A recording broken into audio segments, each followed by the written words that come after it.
And with that said, the next night, Monday Night We Raw are. in Philly. Um, so what'd you think about Monday Night Raw? Um, you know, I tuned in a little bit. I not it was I had a I was able to catch the replay of it and uh watch some parts of it live too. And I don't know, what'd you think? Did you think it was a little underwhelming for a Raw after Royal Rumble, Brando? Like what's your opinion about it overall? All right, so when the way it started, when with Braun Breaker running out there and yelling, I'm like, oh, we're off to a bang here. He's going nuts. He's Yeah. pissed because he got screwed. Yeah. Mhm. And that started off good. I was like, all right, we got some promise. And then I don't know. After that, it kind of just was like, Fizzled. okay, Yeah. yeah. I mean, some of the stuff was interesting, but honestly, it was very underwhelming to me. And afterwards, like there was nothing like earth shattering. The masked man attacked again, and it was like, who the hell's the masked man again? It's like, who is it? Do we No think one it's Adam knows. Pierce? Yeah. We already talked. Do we It's think it's Adam Pierce, could it be Adam Logan Paul. Pierce? So that's just going to be an ongoing thing with the Masked Man. When do you think it'll be I think revealed by they'll drag it WrestleMania? out. It better You be think they're going to revealed drag it like out? next week, honestly. No, it better be revealed next week. Honestly, they can't. This, the masked man shit is so played out by now with every other, not just WWE, AEW. They all do this masked man shit, and it's just like, all right, can we come up with something more creative than the masked man? Oh, the masked man attacked me. Like, come on. Yeah, yeah, yeah. I'm over the masked man stuff. This has to happen because it has. There's got to be some reason why there's this masked man again attacking, because we all thought it was Theory, and it was. But is there a second masked man? And is he working with Theory? Is it someone trying to fool everybody and they're working independently to screw over the vision, or what's going on here? So I guess we'll have to just tune in and find out. But there wasn't Yeah. an outside shot of a newcomer, and I doubt this is it. I mentioned it in our chat. Could it be Macklin from TNA? Mm. He Oh yeah, gets you did definitely got mention just got that. the Yeah. flip. If you look at the facial hair, it looks the same. I don't know how he would fit into it or how they would even begin to fit in that unless they want to say he's part of Seth Rollins' new group. If he's starting a new group, and I don't know if they have any history, but I think that's a long shot. I think it's going to be either Adam Pierce, Grayson Waller, or Logan Paul. I think they're your three main suspects. I don't see how it's anybody else. We'll see how it Um, unfolds. Do you the you know you also had your opinions about the Vision, which are Raw mainstays and everything like that. Do you think that the Vision's going to continue, um, on this road to WrestleMania? Could you see them, could you see them surviving past WrestleMania? Do you Division, want to see yes, I them do. survive I mean, past WrestleMania? Paul Heyman. I, yeah, I do. I like the stable. I like Bronson Reed. I like Braun Breaker. I don't like. Don't get me wrong. I don't like Logan Paul, but I like Logan Paul in the division, and I feel like Hmm. Logan Paul has earned his stripes. As much as I don't like him as uh, outside of wrestling, let's put it that way. Um, Hmm. I think he's a punk, but he's great at being a punk, and that's why he's great as being a heel in Being a heel. WWE. So, Yep. and athletically, you can't deny the guy's gifts. The guy's ridiculous in the ring. Yeah. Theory, on the Yeah. other hand, see, the more I think about it, does he really fit in with them? And like, he just seems out of place. I don't know why. He just doesn't seem. There's just something missing, and maybe that's done by design because maybe he is working with Seth Rollins, and when Hmm. this new group forms, it's gonna be revealed. We'll have to wait and see. But Well, I do do like we the think a new vision, group's going to and form? Do we are we convinced that a new group's going to form here? I honestly don't know. I just want to, as a fan, I just want to sit back and enjoy the show and see where they go with this. And hopefully, Hmm. I'm Hmm. pleasantly surprised and enjoying it. I think sometimes as fans, we get too wrapped up on like, oh, what's happening? What's going on? Sometimes, like Rock said, shut up, enjoy the ride. so, so that's what I'm trying to do with this. I mean, yeah, it's fun to speculate who the masked man is, but until we know, we really can't make any assumptions of what's going on. But it's fun to speculate, obviously. Uh, Other than that, I mean, what else happened on Raw that was interesting? I guess Well, what we can talk about. we have the Judgment Day inner turmoil that you kind of alluded to Yeah. at the Rumble with Liv eliminating Raquel Rodriguez. There was a little more of that the with Raquel saying for asking for Liv Morgan to not be involved at all in her match against Stephanie Valkyr for the women's championship. And Liv Morgan interfered anyway, and Roxanne Perez interfered, and Raquel ended up losing to Stephanie Valkyr. And even further, also on that same Raw, Liv Morgan expressed her distaste for Finn Balor, showing respect to CM Punk after his loss and everything like that. And you know, Finn Balor kind of hinted that he's there's stuff that he has to handle, that he's kind of like on his own journey.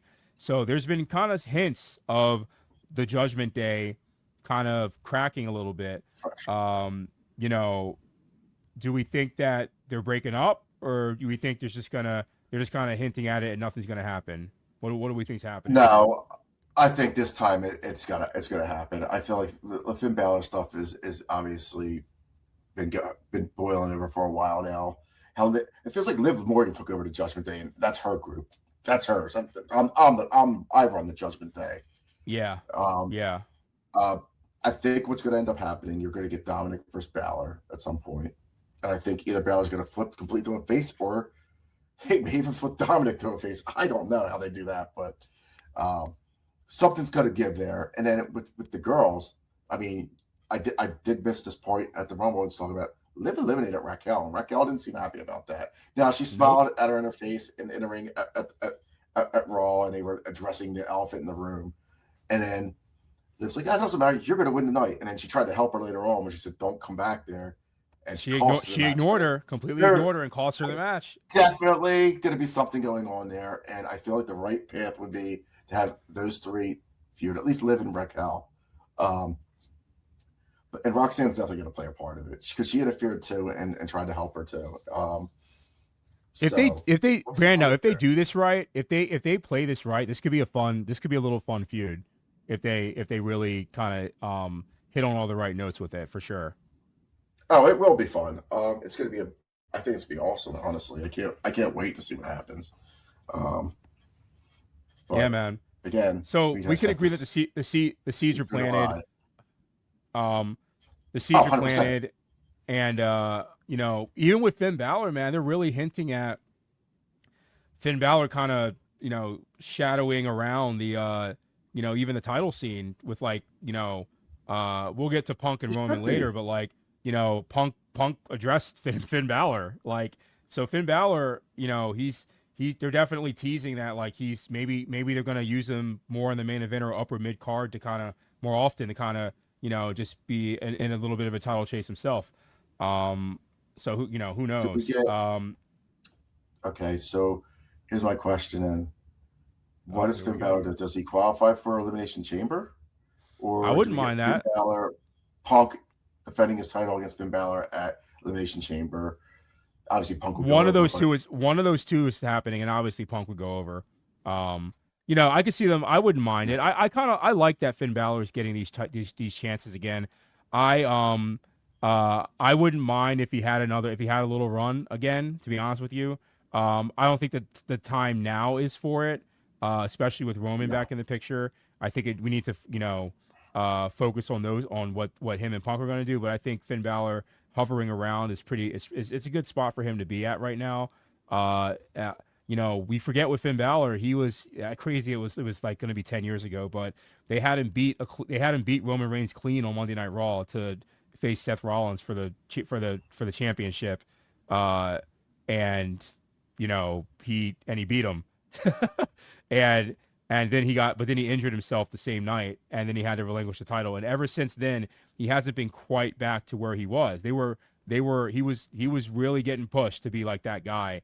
And I'm happy that he's kind of done his thing since, but like he hasn't quite recaptured what he was, you know, as you know, with the fans and just the all the hoopla around him since that happened.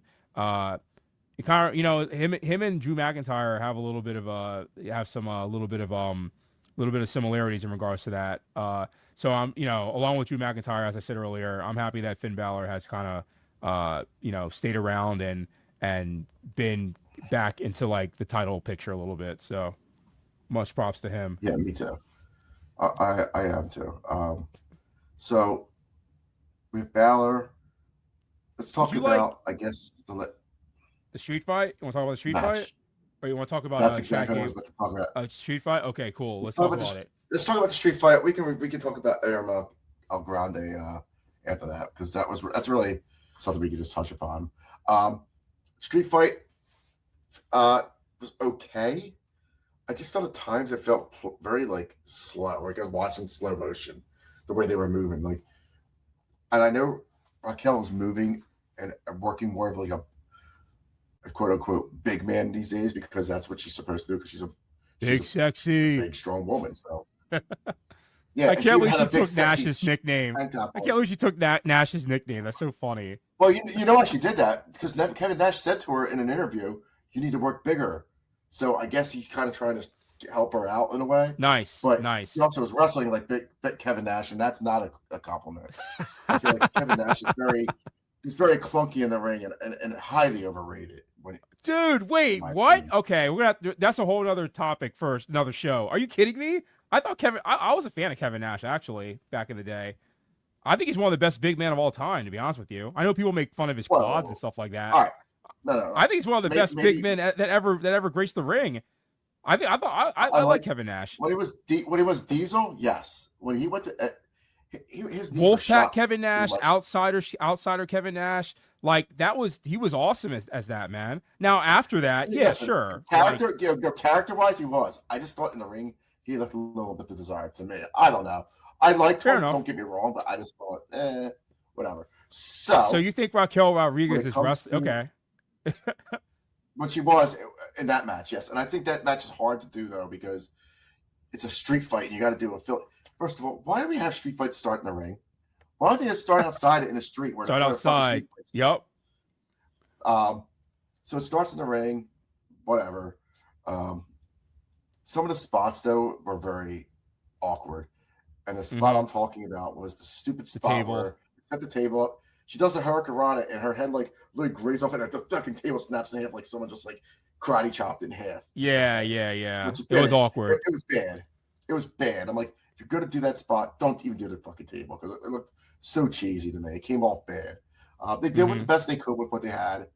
But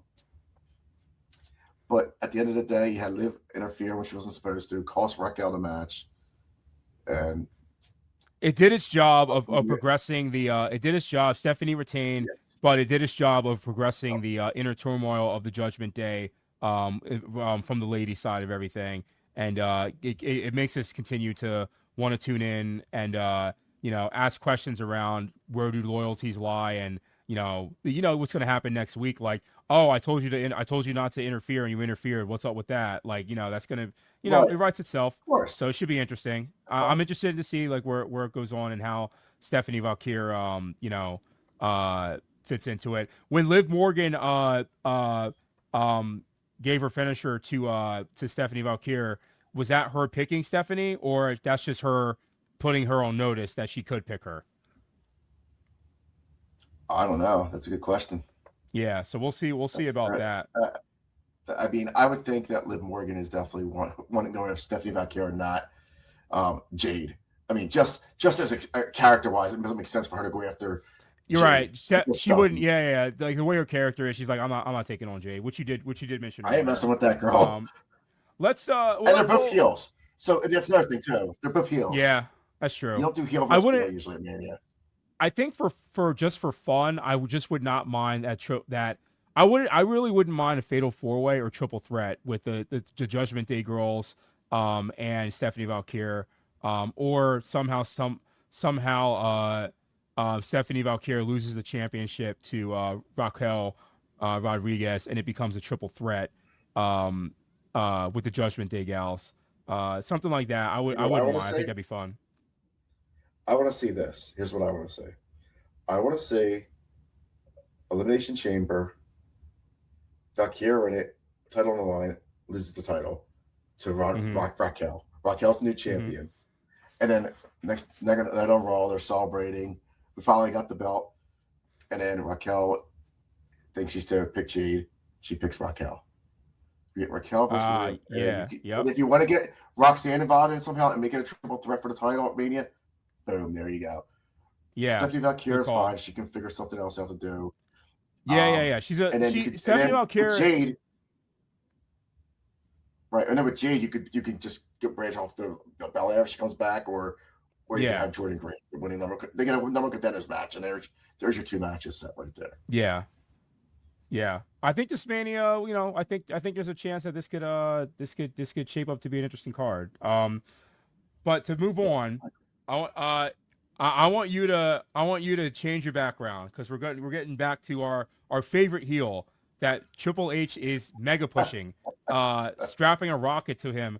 I feel like Triple H will not rest until this man is known as like the greatest heel of all time.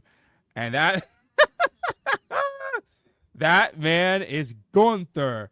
Gunther came out and trolled the hell out of the Philly fans with AJ Styles music. He comes out like this with his, acting like AJ Styles, and then just starts laughing. Man, what'd you think about that moment, Brandao? Just add some humor to Gunther, who's always serious. What an asshole.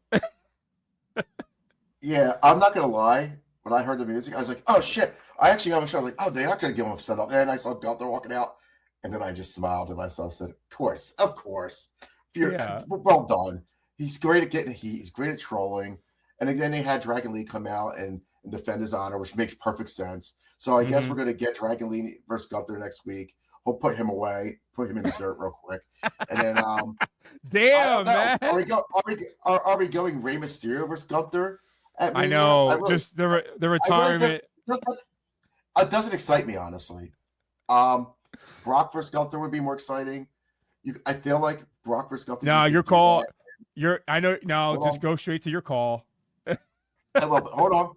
You could do Brock versus Gunther, and then you don't need to be a career match. You could have them have a match at Mania, and then Brock can go back and come back during SummerSlam, have one last match, and then wrap up Brock there. What I'm hoping for is maybe after Gunther beats him, maybe Gunther fights him in an Elimination Chamber and wipes them out to an Elimination Chamber. Is he going to be in the Chamber? There's a lot of things. But after he wins his match at Elimination Chamber, next night of Raw, he could be bragging about how their superstar in the back can stand up to him, and he's beating them all, blah blah blah. And he could go on his laundry list. I retired this guy, that guy. And then all of a sudden, lights go out. And then he finally arrives. Yup. Break the walls down. Break the walls down. Massive pop. Jericho. The people would lose their ever-living mind if that happens. Where Chicago? What isn't there an event in Chicago soon? Elimination Chamber is going to be in Chicago. Well, guess who made their debut in Chicago in WWE? Jericho. Oh boy! Could he do it at Elimination Chamber? That'd be crazy. That's something Jericho would do too. Is like, you know what? I started my career in WWE. I'm going to appear back in Chicago. Chicago's a great wrestling city. It's probably rivals Philadelphia. Chicago's hey man, I've been to Chicago a couple times. Much love to Chicago. Chicago's an awesome city, actually. They do have rabid fans over there. In terms of wrestling, yes, I think that would be awesome. So we'll see. I'm excited to see what happens. What's next for Gunther? People are saying Randy Orton, but we've seen that. So do we need to see Randy Orton and Gunther at Mania? Didn't we see him?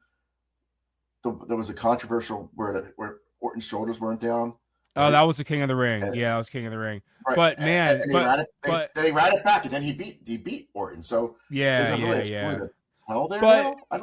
But they can do it later on. I would like to see them again, because they're doing the career killer, and he's used to be the legend killer and stuff like that. And but you're right. They can save that. They can hold back on that for a bit. They're just gonna have Gunther retire. Oh my God, you're right. It could be Jericho. It seems like Brock Lesnar is inevitable that he's gonna have his final match at SummerSlam this year. That's what all the rumors, and that's what it feels like is headed towards.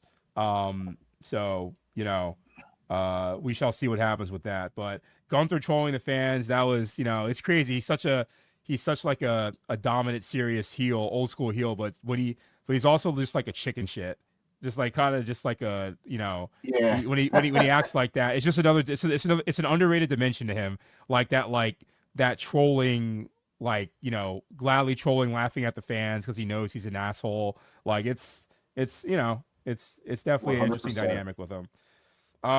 Now you said that you felt Raw was underwhelming, but the end of Raw with Roman Reigns and CM Punk squaring off, I felt that they brought it home, and I just want to say, because I went on a little bit of that rant with Roman Reigns earlier. Like, it was, now maybe Punk is one of the greatest mic workers of all time. Maybe he held back a little bit. Fine, if people want to say that, fine.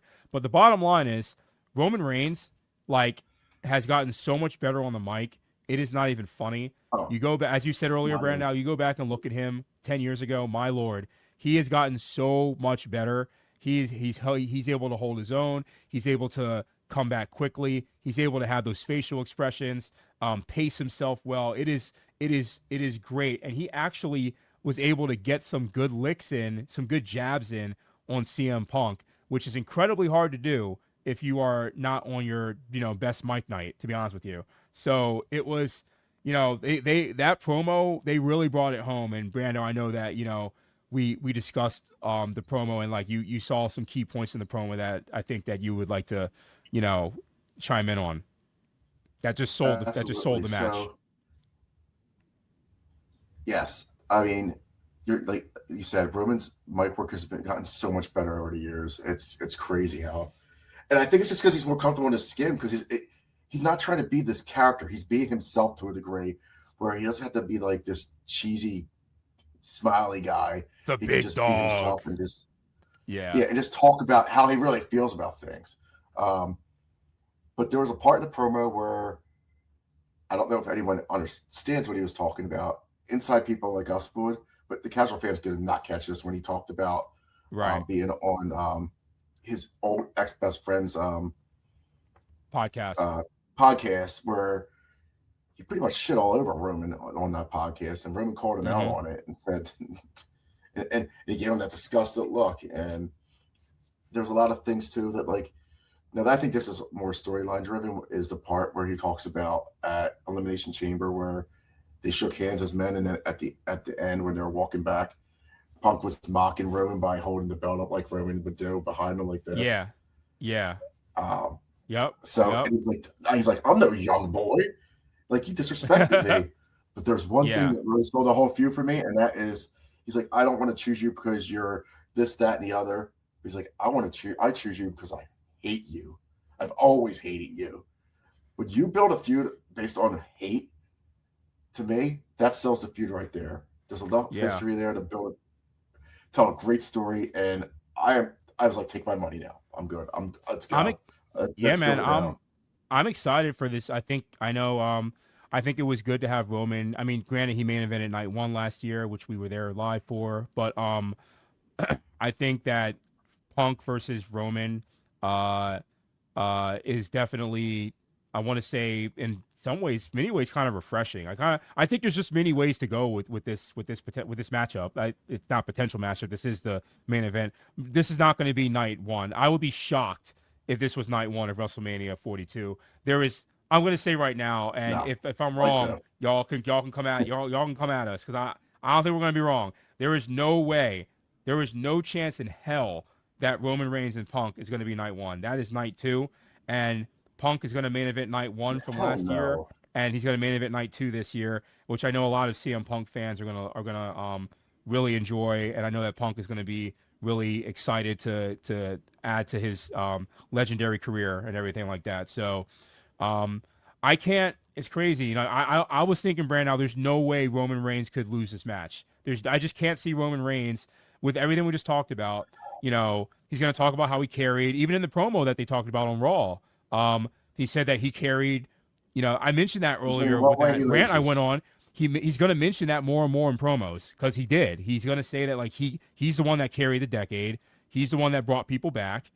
He's the one that elevated the company. He has this. He's the guy that did it. And meanwhile, where was Punk? He has a great. It's gonna be very interesting to say that. And meanwhile, Punk's gonna be able to hark back on he's probably gonna get some good licks, being like, while half the time he was away, Roman Reigns was floundering, being force fed. I know that eventually Punk's gonna mention that. So it's just gonna be the dynamics of the feud, and the promos should be, now that especially now that Roman has settled in and gotten better on the mic. I am very excited to the road to WrestleMania with this. Brandon, do you think they should keep it straightforward, or do you think they should add some kind of like dents into this road and kind of tease some things? I think they should just keep it straightforward. This is the main event. They got 2 months to build this up, and let's do it. You don't need anything. You have history and hatred. What else do you need? Yeah. Yep. I mean, there may be some things down the road they can touch upon and make it even more better. The only way Roman Reigns loses this match at Mania, I just don't see it, bro. Unless WWE pulls the trigger. Oh, wait. There is one. Way. Oh, no. Because no one will see that coming. Wait, say it again. I'm sorry, say it again. They pull the trigger and turn Punk heel. And they turn Punk heel? Ready to beat him. And during Mania, like he does something during the match that's very heelish, like he kicks him or he hits him with brass knuckles or does something to cheat, and that's the only way he wins. And then the crowd all of a sudden will flip on Punk. That's the only person I think that they could get people to flip on Punk is Roman. I really believe that. Dude, I will say, dude, I will tell you this. They were, when Punk, look, go back and watch the promo. People watching this clip, watching this full episode, go back and watch that promo when there was a moment where I think Punk was like, what did you do during that time? Or maybe Roman Reigns was like, yeah, I carried. But I think Punk was trying. It was a moment where you think that they would chant for Punk, but no, the crowd was chanting clearly OTC. Roman Reigns had a lot of people chanting for him during that. I was like, whoa, because Punk usually, and we're Philly. Yeah, exactly. Like Punk usually against anyone, like even against Cena and The Rock, he always had chants against people. Like Roman Reigns clearly, had his section of people, cheering for him. So, that'd be very interesting, turning Punk heel to beat Roman Reigns. Brandon, I thought you were going to go in another direction, which we are going to debate and blow it up about multiple times. I was wondering if you were going to say, if that guy, wait, am I doing this right? There we go. If that guy, I know if that guy is gonna return, because WrestleMania 43 in Saudi Arabia, clearly we know who they want to come back, and is that good? Are they going to pull the trigger to begin with that? But that's a whole nother discussion. I don't think they're going to do it. That was the way if that was the way though to get Punk to win, is have him show up and cost. We can't even say his name. He's so people. I can't. I don't want to say his name. It's not like Joe Hendry where he says his name appears. No, he's not there. But I just feel like I honestly just want to stay away. I just don't think any good comes out of it unless they're really going to go full throttle next year at Mania and have Roman versus him. So right. If you haven't picked up, we're talking about Rock. But yeah. If we do Rock versus Roman at Mania, Saudi, and that's how they get to it, by him screwing the Rock over or Roman over against Punk, his hated rival. There might be some truth to that, but that's how Punk turns heel too. I don't know if Punk would want that though, honestly. Yeah, so, I think honestly, I think you hit the nail on the head though, Brandon. There's no way Punk, even with how he's changed, as as you've been chiming in on how, we were all skeptical because of the shenanigans Punk has done leading up to going back to WWE and what he did in AEW and all that stuff behind the scenes.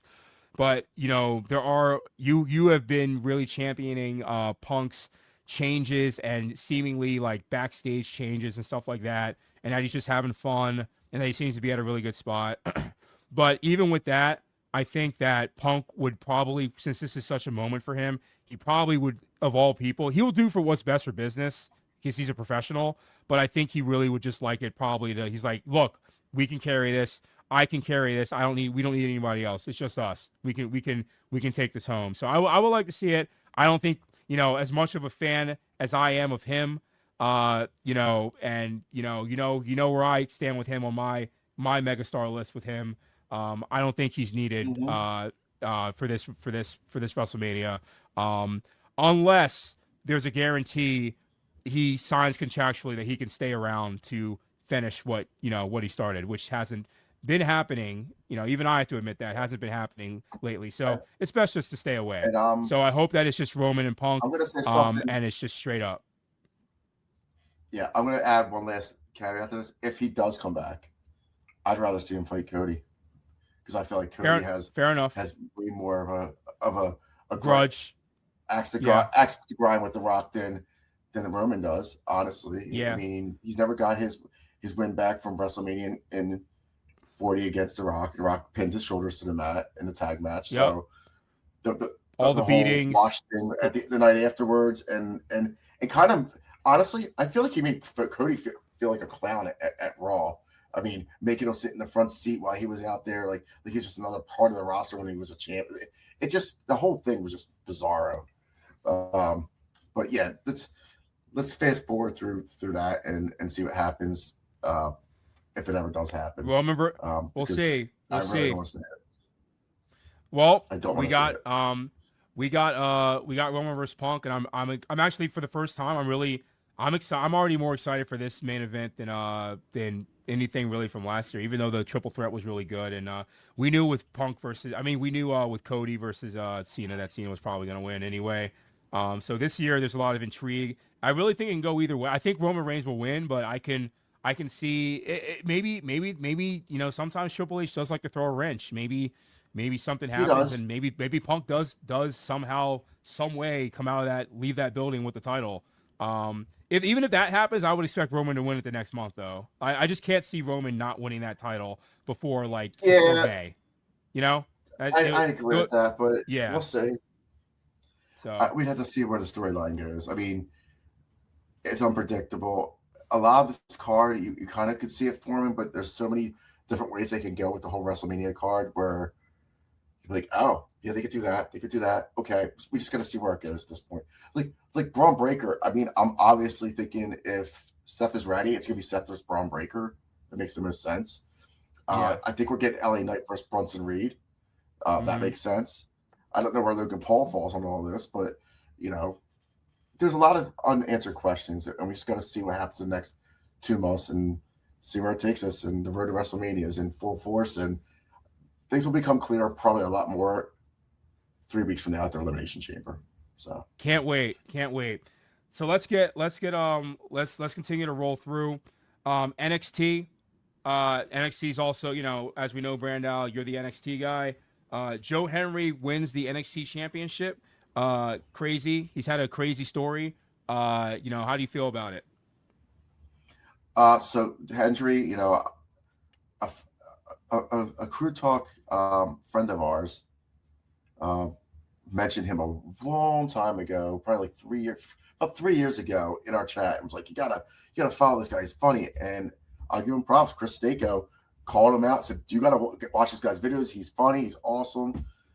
And he would send them to us. I would watch them. I'm like, oh yeah, this guy's got something in TNA. And then like a year later, he blew up out of nowhere. Like he was just his songs were popular, and he just kept on taking that momentum. And then last year, he finally got a moment on the big stage in WrestleMania. Now he got his ass beat by Randy Orton, but we were there. It was such a cool moment for him to come out. Everyone was singing. Big pop. Yep. He's got something with him besides the song. He's funny. Like I said, he's charismatic, and he can wrestle. He's a damn good wrestler. So yeah, he's good. He's fun. A lot of people love him. Like my girlfriend, for instance, loves him. When he comes on, she dances. It's like she says his catchphrase. So when like someone like that is drawn to him, the guy's got some kind of potential to be a star. NXT. He came over recently.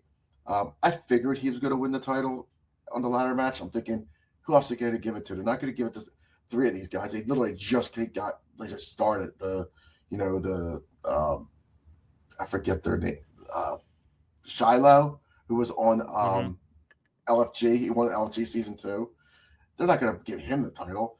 They're not going to give Carver the title, even though that guy is a monster. We'll get to him in a minute. Starks doesn't need it. I could see him putting it back on Starks, but I'm like, nah, it doesn't really make sense to put it on him. And the other people, they were just not going to get the title. They weren't giving it to them. The guy from Dark State's very good, but again, not yet. Not his time yet. So yeah, very well deserved title win. I like the spot in the match where, well, there's 2 spots at the end. When I thought Starks was going to win, and then Carver was grab it, he climbed up and they were fighting, and he just took the ladder and just like tilted it, and he went through the ladder. That was a hell of a bump Carver took. I thought he was dead. I was like, damn. That was a perfect way to wipe him out there, where it's like, all right, he's out of the match now. He's not going to be a factor. And then Joe Hendry came out of nowhere, and then he had the tug of war, and then Hendry got the win. He pushed him off and then grabbed it. Perfect ending. Where he goes from here as a champion will be interesting. He appears. I believe in Joe Hendry. I believe in Joe Hendry. Yeah, so we'll see. Now let's get to Carver real quick. This guy's been in 2 matches so far. You said he's skyrocketing fast, right? Oh my God, the crowd is taking to him. The guy just looks like a fucking killer in there. He's going to be a force to reckon with. You're calling it, man. We were talking about this. Like you think that he's already on your radar of just like, this guy's gonna be, by the end of the year we might be, oh my God, he might be really, he's really buzzworthy. Yeah, he's got the look. Looks like just like a star off the bat. The thing about NXT, they're very good at molding these guys and taking their time with them, because they have that capability with Shawn Michaels there, and they have what's his name from he was Hugh Morris. What the hell's his name now? His real name. I'm drawing a blank on him, but training. But they've been awesome. I mean, on top of that, I would say Bill DeMott. Bill DeMott. Yeah, I Hugh Morris. If he heard me that, he would come into my house and beat the shit out of me. So, yeah, I mean, Carver, and there was one other person I want to touch upon. He wasn't in the match, but he showed up and gave an explanation, and that's Tony D. They're making him more serious. I feel like this is going to be an interesting thing with him coming up and seeing what he says, and how I think eventually he will become the champion at some point. I can see him be the one taking it away from Joe Hendry.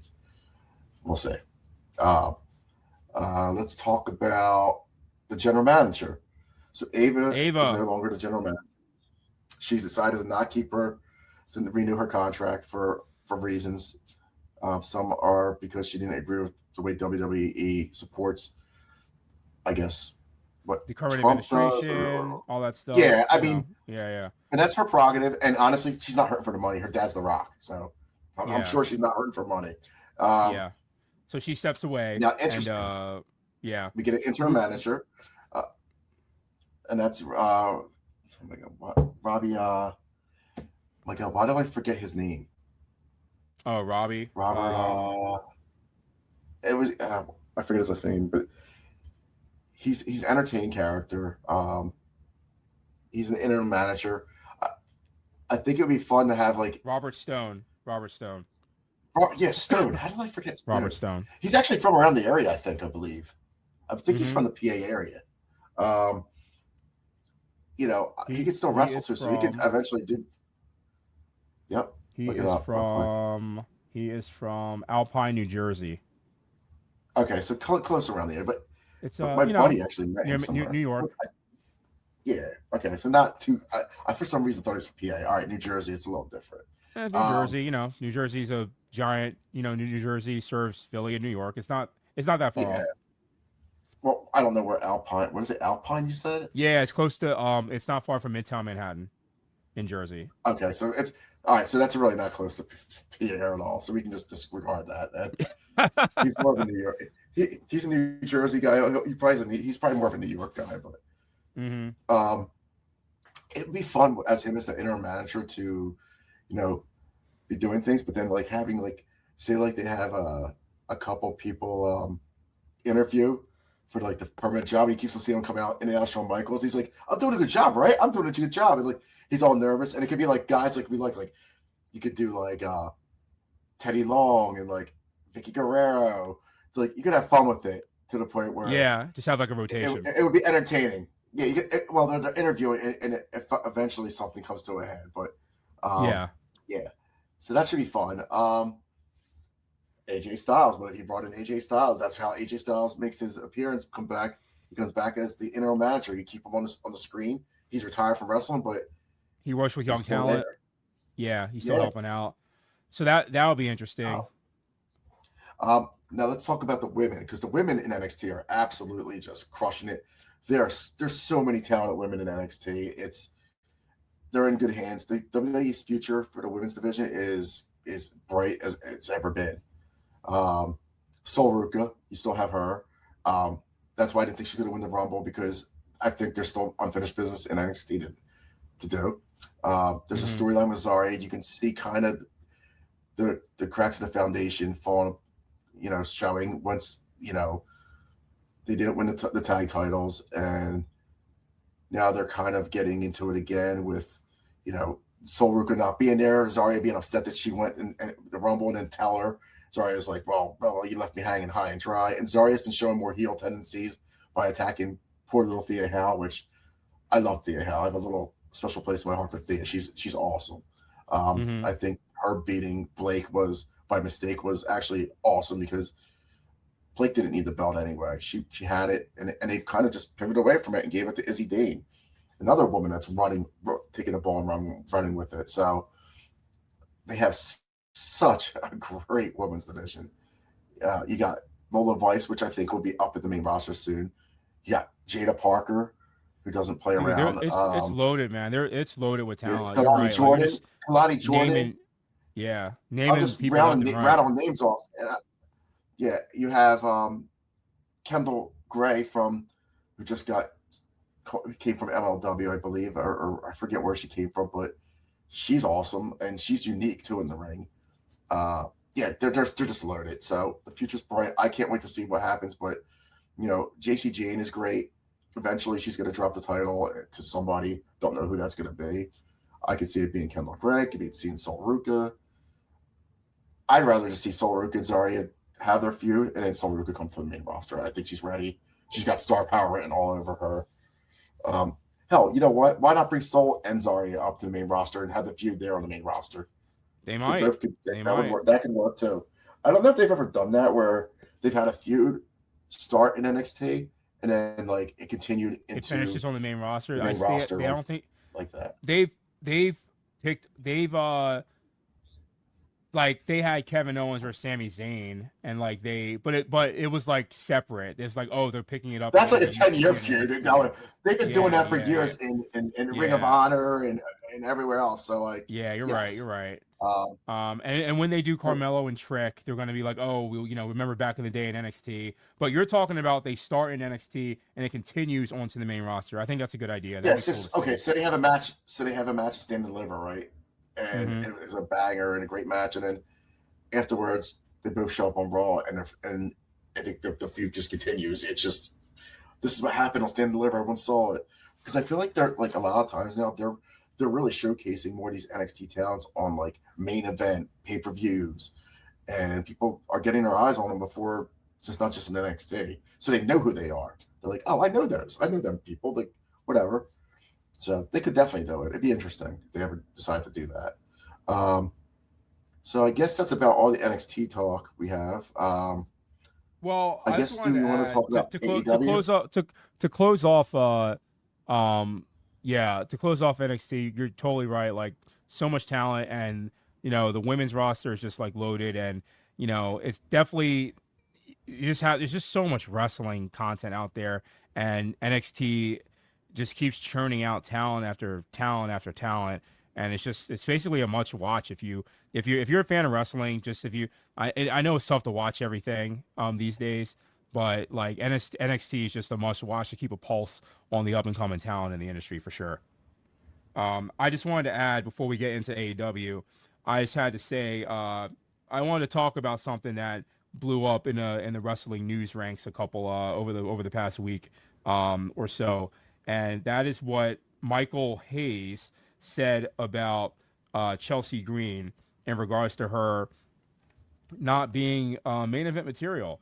Um, I'm trying to find the exact quote, but it's pretty much he said that Chelsea Green is not main event material and that she serves her purpose. I'm just paraphrasing what he said, and that she kind of just she plays a role and is really great at that role, but she's not going to be like a Charlotte Flair or not going to be like any of the main people. And when I heard that and saw that, I was like, "You're tripping, man! Like she doesn't need to be like a Charlotte Flair or like a Becky Lynch or like a if people remember, Becky Lynch was like easily the fourth person out the four horsewomen, like way far and back, and she eventually found her footing. You can't. I just think it's premature to say that about wrestlers, but like who you just don't know with some wrestlers. Who would have thought that Rocky Maivia like would become anything, or the ringmaster? To people who are new to wrestling, Rocky Maivia is who The Rock came in as, Let's go with and the he got more rejected. And then ringmaster was modern. Stone Cold, turned into Stone Cold Steve Austin. Like you just that shows you alone. Like Chelsea Green can definitely be a main eventer and can definitely have a world title run, no question about it. So I don't know if Michael Hayes, you're really respected, man. Like we respect you, all that you've done for the industry and everything like that, man. With the especially being a free bird, you know. But like I think that you missed the mark. I think that was an ill-timed comment, and I think that Chelsea Green, definitely has more to offer than what is being said about her. And I think she would agree too, based on I think what she kind of responded with. What do you think, Brando? Yes. So here's my thing with Chelsea Green. It's not for lack of wrestling skill because she wrestled Penta in Lucha Underground, and if you've never seen that match, watch that. It's a hell of a match. Yep. People joke like, "You guys should run it back." She's like, "We're never running that back. That's never happened." But Yeah. she can wrestle. And you know what? Yes, she's more of like a comedy act, but she's entertaining. And honestly, I don't want to hear that bullshit where she plays her role and this, that, and the other. You were talking about Rock and the Ringmaster and Maki Maivia and all that, and not seeing them as stars back then. I'll give you a more modern one. Would you have ever thought that Jey Uso would become world champion? Facts. Bullseye. Bullseye. Facts. No question. You total bullseye. You nailed that. No one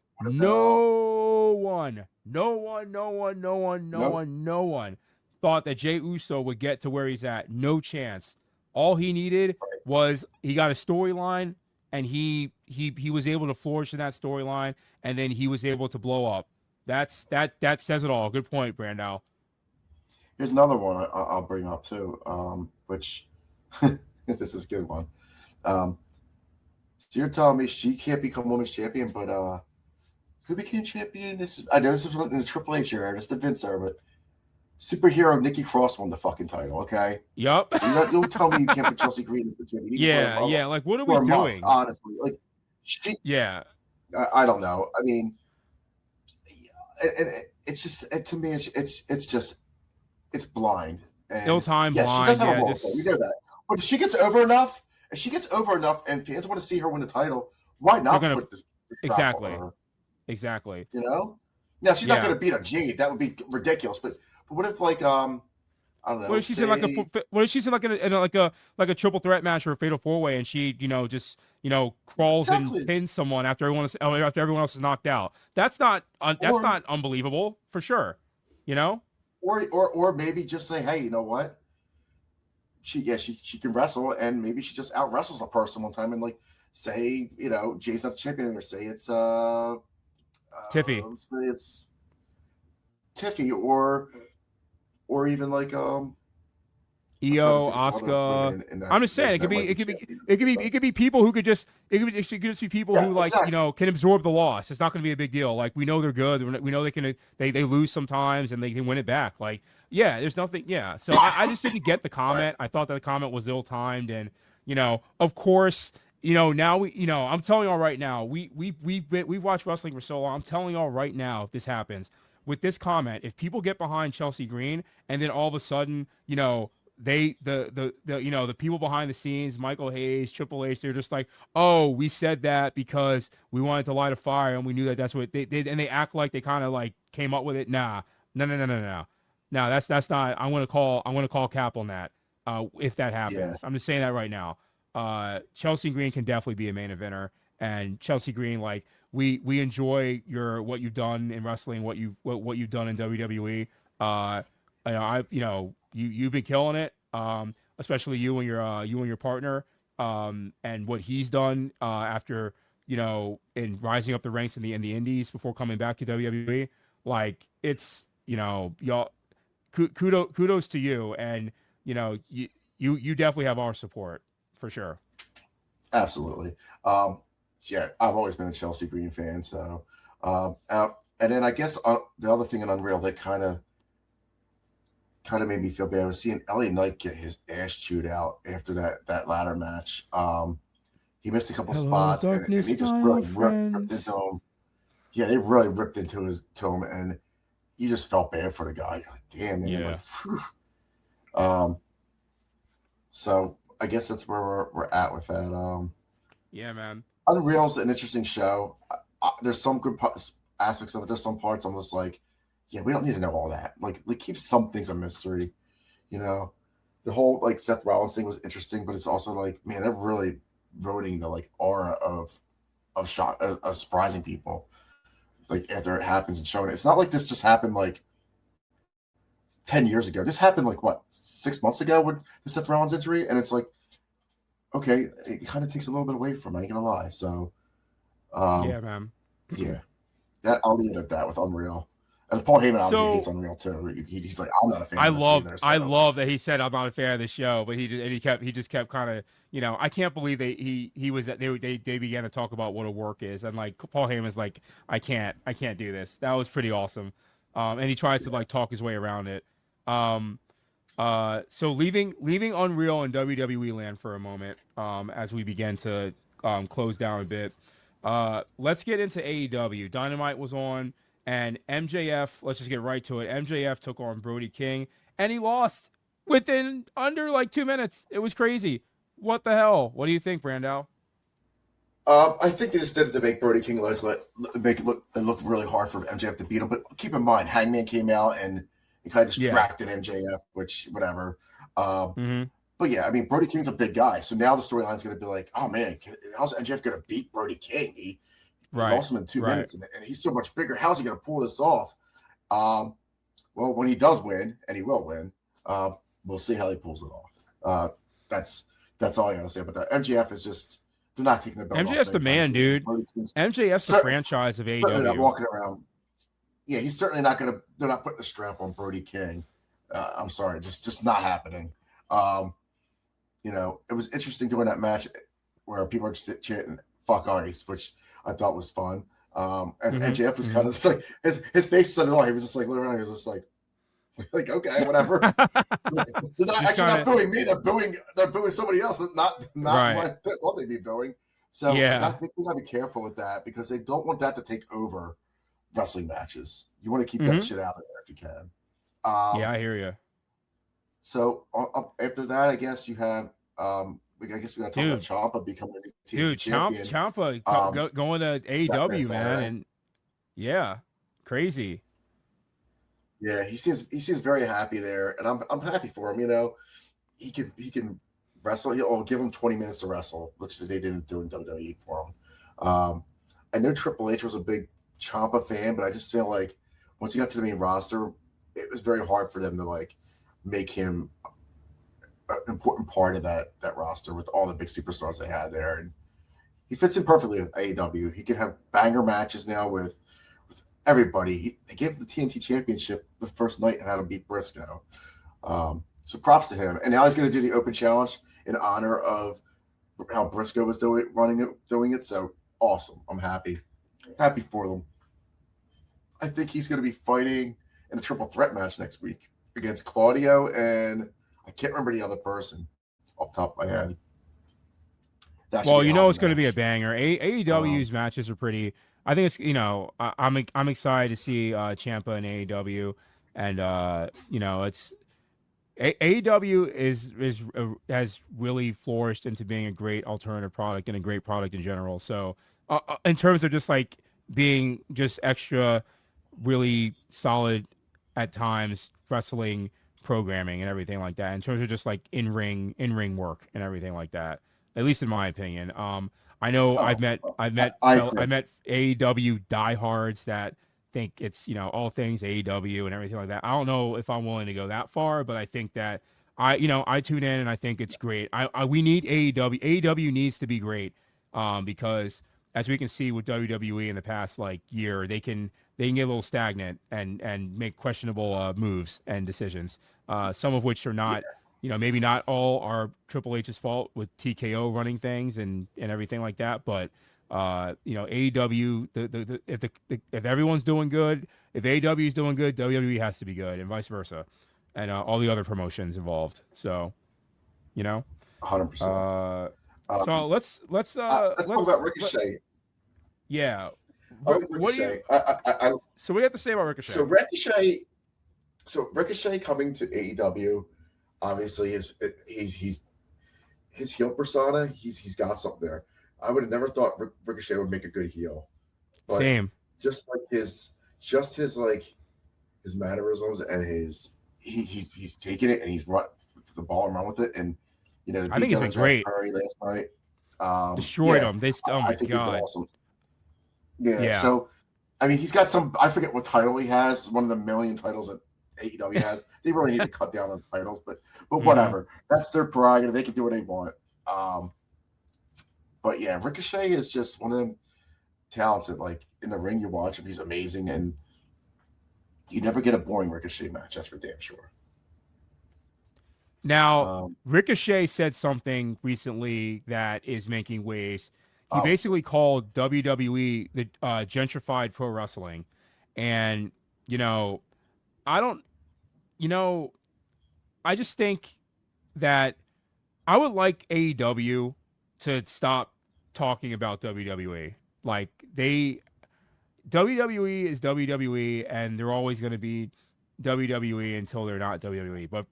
But chances are they're going to be WWE for a very long time.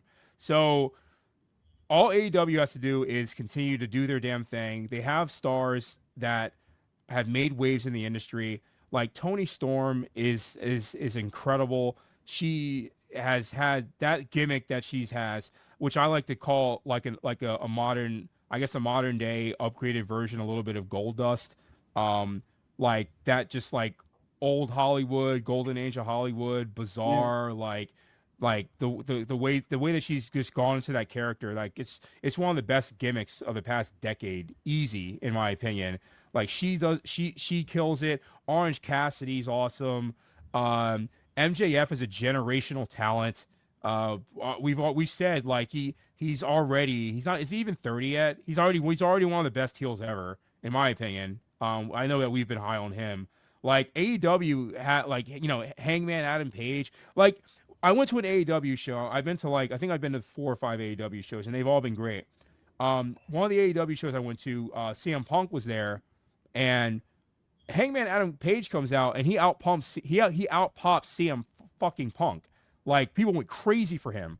And, so you've got, Swerve Strickland, you guys got Kenny Omega, Will Ospreay, like Okada, like just worldwide movers and shakers in the industry.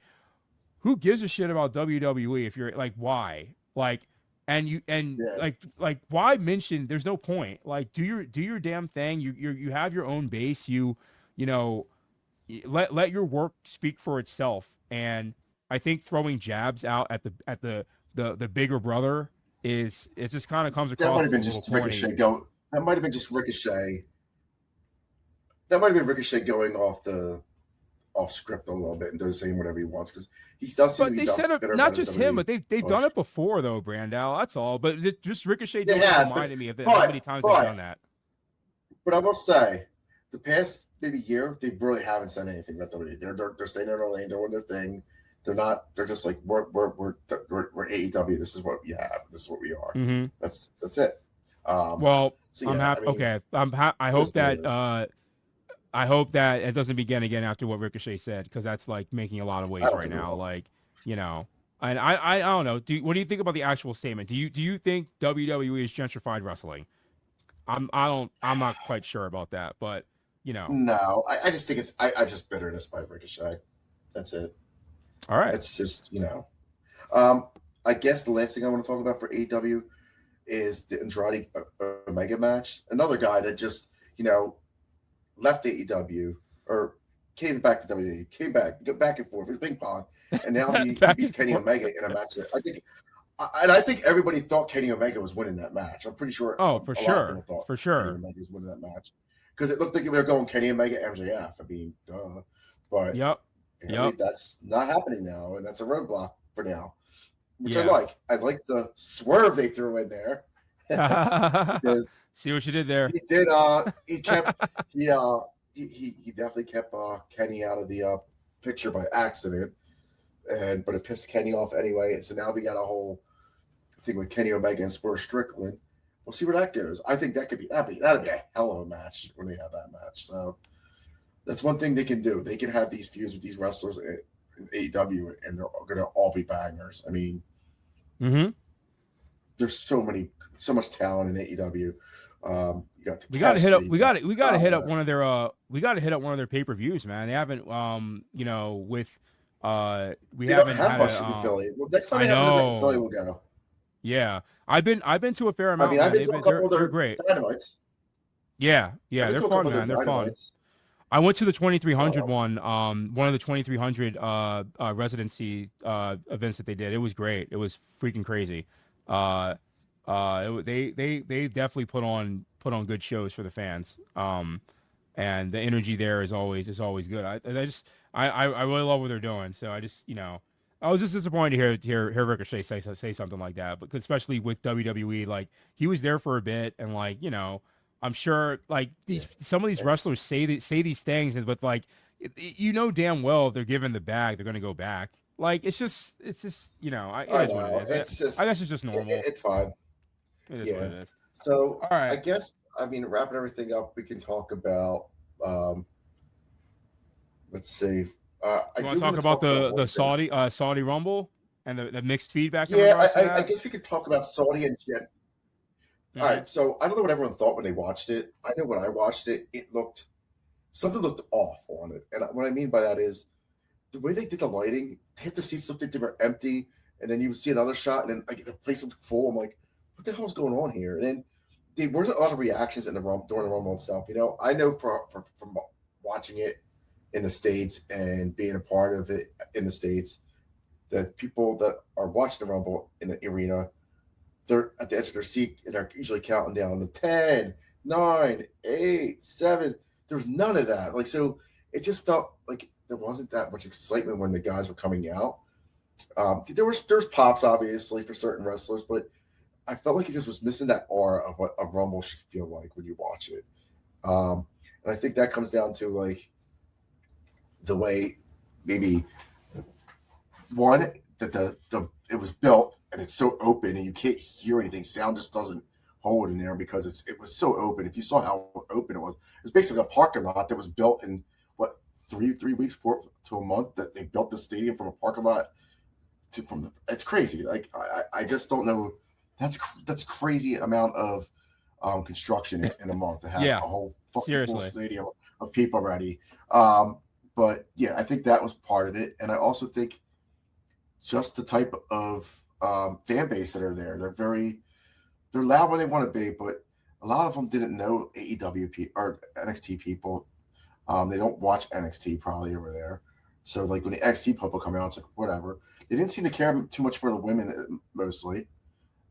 They're chanting overrated at Lash Legend. Which Yeah, I thought chanting was overrated at odd. Lash Legend. I thought that was a little. I thought that was like that. What the hell? What's going on here? That was So Bizarro World. I don't know what that was about. Strange. yeah, Um, yeah. so that leads me to think like also. Do you notice they didn't talk about the gate? How much? The first thing Triple H says, biggest gate ever. This is He the didn't say any biggest of gate of that. all time. Yeah, he didn't say that at Now, all. That's a good point. That's a good point. since it's in Saudi though, I wonder if they can withhold that information over there from letting people know Mhm. what was how many people attended it. But it just I don't know. I feel like if they do Mania there, I have my doubts it's going to be like great in terms of like crowd. Mhm. I don't know. It didn't seem like watching it on TV. It didn't seem like the crowd was like going nuts like a normal like a Royal Rumble. For a Royal Rumble, Royal Rumble's a big deal, man. Royal Rumble's it kicks off the whole. Royal Rumble's like legendary. It kicks off the whole So road. It kicks off the tax season for WWE and pro wrestling. WrestleMania isn't just WWE. It's a whole like event for the whole like industry. As we've seen the multiple right. times that we've gone, man. Like WrestleMania, like Royal Rumble, and Royal Rumble kicks that off. So it's a big deal. So the fact that they didn't come with it like that, I can see where your concerns may lie with that. And if that rolls into WrestleMania in 2027 with the first WrestleMania that's overseas in Saudi Arabia, that's going to be, they could be playing with fire. And I know that you've echoed some, you're echoing sentiments that were, that you heard a little bit on the, on Busted Open and stuff like that. And it brings in some good points. Like, is that something that, it's something to think about. It's something to think about. This because WrestleMania here, like, to people who may not have been to WrestleMania, me, Brandao, and Reef, and shout out to Tucker, Sturge, other friends of ours, Carlton, another crew member, Carlton, and other people who've been with us over the years. We've been to like multiple WrestleManias, and we've done a couple. We've done we did like 3. We've been to the past 4 WrestleManias, and it's just like crazy. There's a whole it's a spectacle. Like there's indies that come in. There's conventions. There's shows on shows of pure wrestling. It just celebrates wrestling and everything like that. And I'm not sure with it being overseas, and I don't know how they're gonna. Maybe they're gonna capture that here in separate events, maybe Brandao. But like, there's something about all of those events leading up to WrestleMania and just that vibe and that like energy. It's awesome. And to people watching this, I'm telling you right now, you can go if WrestleMania is like when WrestleMania returns to the States, and eventually it will, probably in 2028. You can probably not even go to WrestleMania, and you can probably just go to the indie events and all the stuff go around WrestleMania and have an amazing time. That's how big Absolutely. WrestleMania is for the week that it's there for the destination. It's crazy. Yeah, I don't know how the hell they're going to do that in Saudi. I don't know how they're going to do it in Saudi Arabia. You're right. I don't know how they're going to. It should be interesting, right? Here's what I would do if I was like an AEW. I would hold a massive show event. Yeah. That night because it's going to be on during the day. And oh yeah. In the States at the same time and call it, I don't know, Wrestle Fest. I don't know, whatever they want to call it. Yeah. Oh man, that'd be crazy, dude. That'd be crazy if they did that. Whoa. Honestly, oh, what have you done, dude? What have you done? That is crazy. That's that. Hey, I can see them doing that. That's a good idea. People in the States, because us people in the States were like, I ain't going to fucking Saudi Arabia. It's expensive. It's just not something I would want to do. And it's so. Or wait, pause for a moment. By the way, the fans that are getting just don't get it twisted. The fans that are getting WrestleMania, y'all are going to enjoy it. It's going to be incredible, amazing, and the fact that it's going to to Saudi Arabia and the fans have the chance to see the spectacle that is WrestleMania, it's going to be great. And hopefully, the fans come with it and show the opposite of what we saw at the Rumble. And hopefully, people get the chance to see that and enjoy it. And it's a life-changing and great memory for all of those involved. Just want to add that. But that said, it's just going to be different with it not being, primarily, where it originated from and everything like that, Go ahead, Brandon. I just want to add that. No, that's all good. What I want to say is, if they're smart and they're going to capitalize, I'd imagine they're going to have a massive NXT show in the States. I don't think they're going to do NXT in Saudi. So that's going to be interesting to see how they navigate that situation. Right. Because they're not going to want like these other promotions like AEW to like step on them on their toes and be like, oh, we're going to have a big wrestling show in the States where you're in Saudi Arabia, because in Saudi Arabia it's going to be on during the day. They could definitely hold a big pay-per-view at night. Starts right after it's over too. You're right. The spotlight away. You're right. No, that's best for business, man. You're right. They need to. I wonder if they actually even thought about that. That's a good point.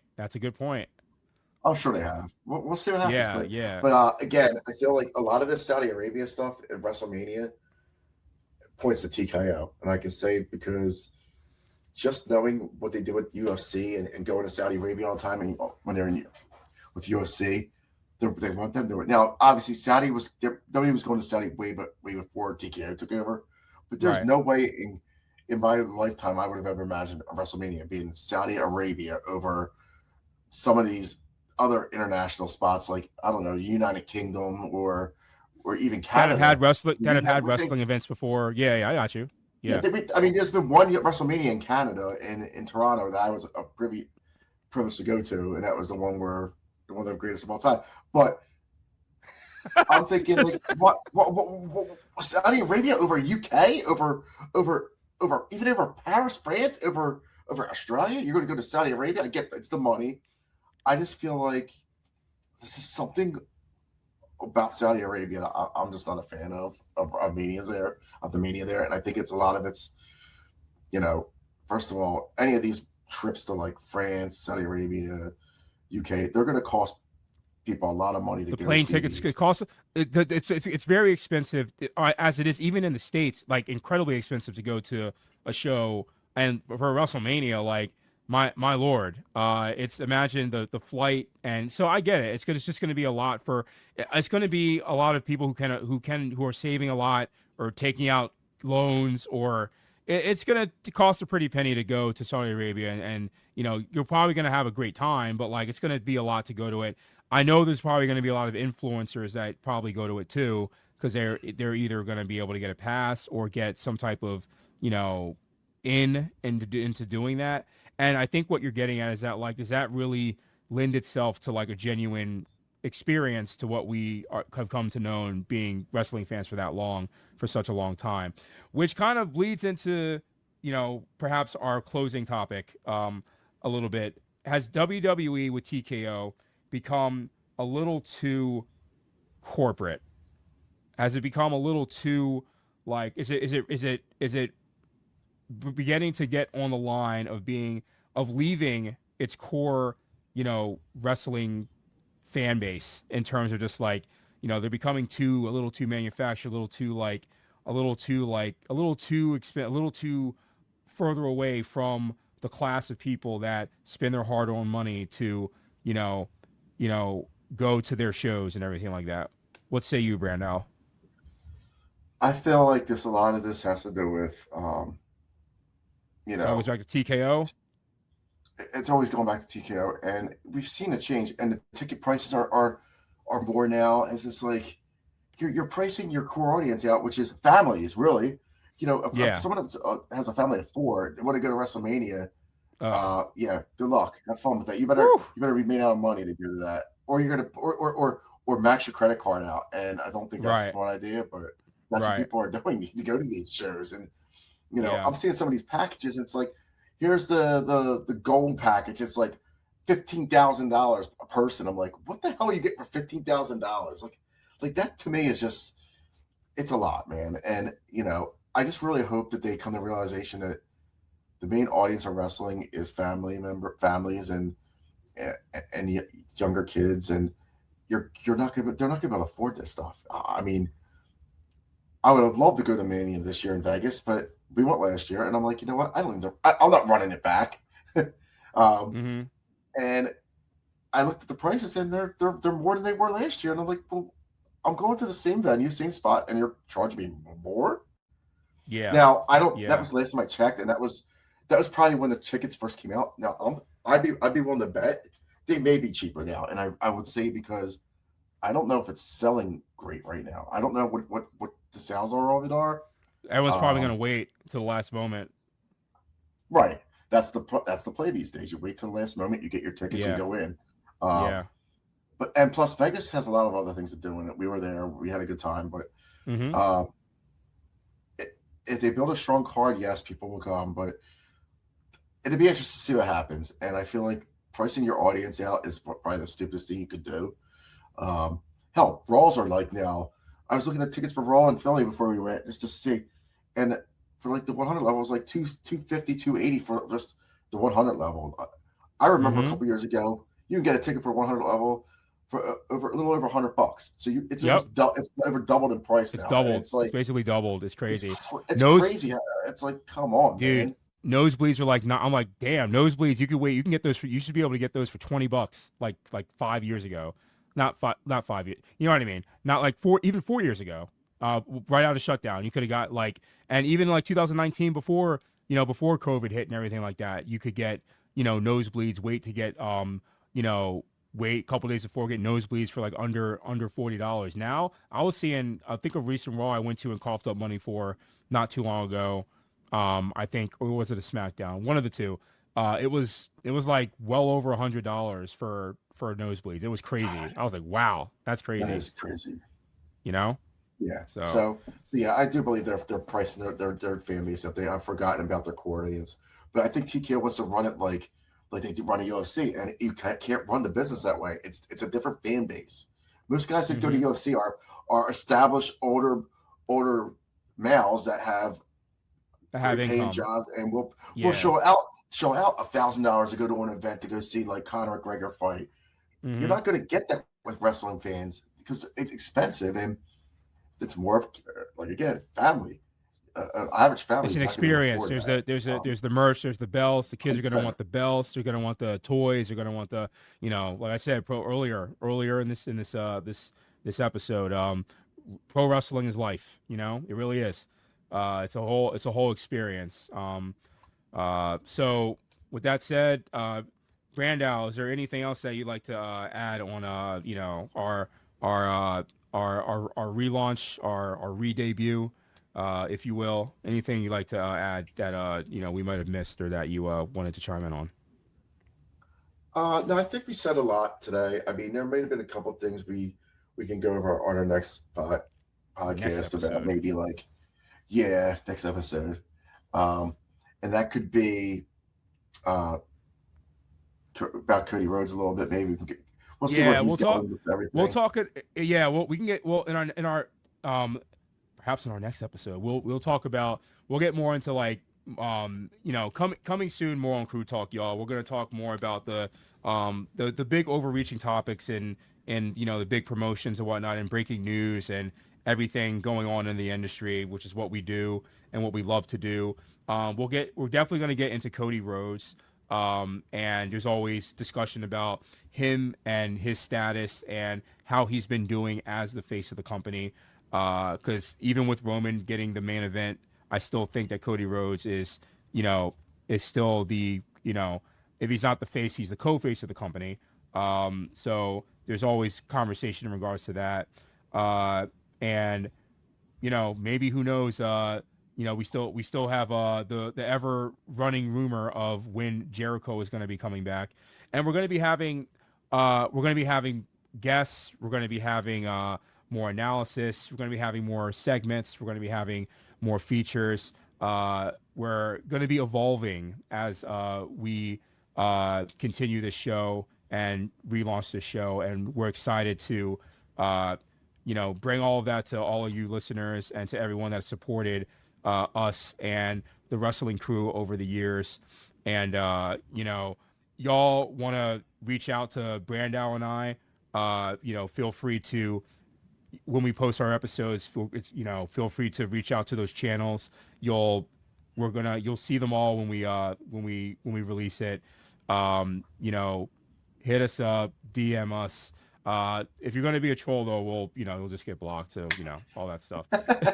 But like, if you Yes. want to actually talk with us, Wanna, we don't have time for the, you know, the BS. But like, if you want to actually like engage and like, you know, talk with us about, maybe you disagree with the take, or maybe you agree with the take, or maybe you want, you know, you want us to talk about certain things, or you know, whatever. We're pretty open ended, and you know, we love to engage with our fellow wrestling brethren and sisterin. So, Brandon, have anything else to add? yeah, I just want to let people know that I will be, you know, more active on the X platform, probably doing like Raws or whatever. Maybe like putting out a couple, I don't know what you call them, tweets. I don't know, but about like what's going Whatever on, it's like if called there's now. something interesting happening. Yeah. Yeah, I mean, if you want to follow me on X, it's Chris_Clay 814. That's my handle on X, and yeah, I mean, we will discuss a lot more wrestling, and 2026 is going to be a big year for us. Just wait and Yeah, see. for sure. And Yeah, for it'll sure. be Hell fun. yeah. Definitely. So thanks y'all. Stay tuned. We have a lot going on and a lot more to come. And let's all enjoy the wonderful world that is pro wrestling. Pro wrestling is life. Thank y'all very much, and see y'all soon. Peace.